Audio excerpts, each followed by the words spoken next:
This is a Caravan Industry News Update, brought to you by Whats Up Downunder.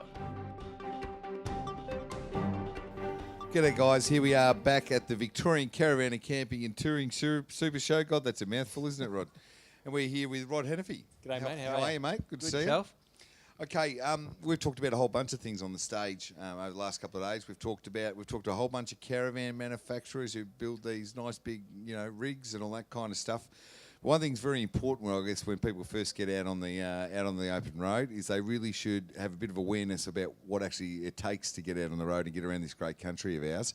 And that's what you do, isn't it? It's about sharing the road with trucks. Yes. Yeah, yes. Explaining things from our point of view, because necessarily we don't get to talk to those people. Yep. They might see us in a truck stop, but they might think, oh, look, he's a bit tired and cranky, we'll leave him alone. And without that, what chance do we have to communicate our issues to that group of people? I mean, where do you start to explain this to people? I mean, to get them, to make them more aware of etiquette, for lack of a better term. Well, I suppose the first is what our job is. Like everything that we use, eat, everything in this stage, all of these vans have came here on a truck. Yeah. All the food that they need, the fuel when they're out in the country, that comes on a truck so they can buy it and use it. As a truck driver, I've driven smaller vehicles, but many of these people have never been in a truck, so they don't understand our complexities and our needs. Yeah. And if we can explain that to them, have them a little bit of empathy for the job we do. They're in a van, they've got a toilet, shower, all the facilities, they can go to a van park, they can go wherever they like.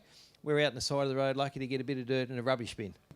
So what are some of the problems that happen and that the caravanners should be looking out for when it comes to rest areas? Well, of course, there's three things really. The first is that our industry has been a lot more compliant. We've now got GPS tracking in the vehicles. We've got safety cam that watch where we go, and we've got bigger penalties if you don't stop when you're supposed to. So they actually have to have regulated brakes. Yes, yeah. Legally required. Only allowed on the road for a certain amount of time before they've got to stop off somewhere and yes. have a break. Yeah. And that's fine to say, okay, now it's this time of day. You stop, Rod, and have a 7-hour break. Well, there's no shade, there's no toilet, there's no facilities there. So we have to manage that. We have to monitor it. Yeah. But a lot of the trucks now are being told to be off the road between midnight and 6. It is an insurance thing. We know that's a very circadian rhythm problem with wanting to go to sleep. Yeah. But of course, Australia works on overnight freight, so the freight's got to move.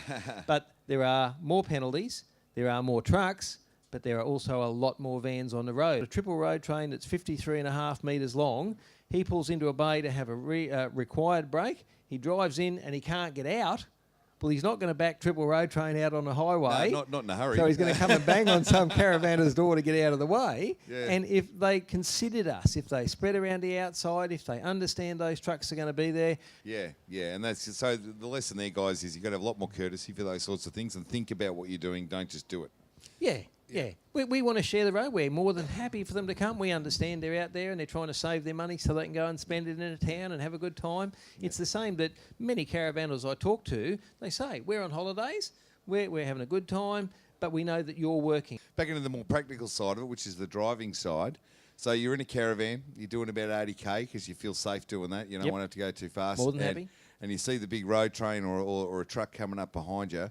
What are a couple of the basic things you should do? So often I've come up behind a van, he'll see you hope, not all of them do, and he'll think, look at the scenery. Yeah. I'll help the truck driver. I'll slow down and move to the left. Yeah. So he's on the shoulder, he's throwing rocks at you, the van's swaying, he's hanging on for grim death, and he's slowed down, and I've lost all of that momentum. Yeah. So what we ask is they ignore us till we get out beside them. Hopefully they've seen us. Once we're there, we ask them just to lift off a little bit on the accelerator, because if someone tells you, no, you've got to speed up to stretch the van, well, if I'm doing 95 and they're at 90, and that's all I can do, and you get out beside them, and I'm still trying to get that weight to accelerate, we end up going along side by side. And that's where the idea of Channel 18 is the Caravanners channel is even more critical. You put the sign on the van, and look, if you're on Channel 40... So they can buzz you. So you we can talk to one another. Yeah. So in reverse, right? And you're coming up on a truck. Look, if you're coming up behind a road train on Bitumen Road, he's going to see you coming.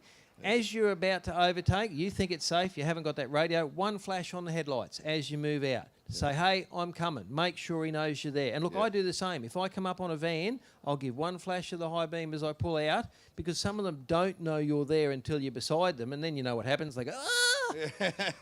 Panic. So obviously the people out here have been listening to it, but what if for the guys at home who are going to watch this video a little bit later on, if they wanted to find out more about this or maybe even come and see one of your seminars or whatever, Have you guys got a website or something? My website is Truckright, Truckright. You can tell how old I am by the spelling. .com.au. That's it. Beautiful. The Caravan survey is on there. It explains Channel 8 and how it works. The Truckies top 10 tips for vanners, and I'm involved in a whole range of other things through trying to get better rest areas and things like that. And that's fantastic. Well, mate, thanks very much for coming up. I know you've had a busy time here at the show.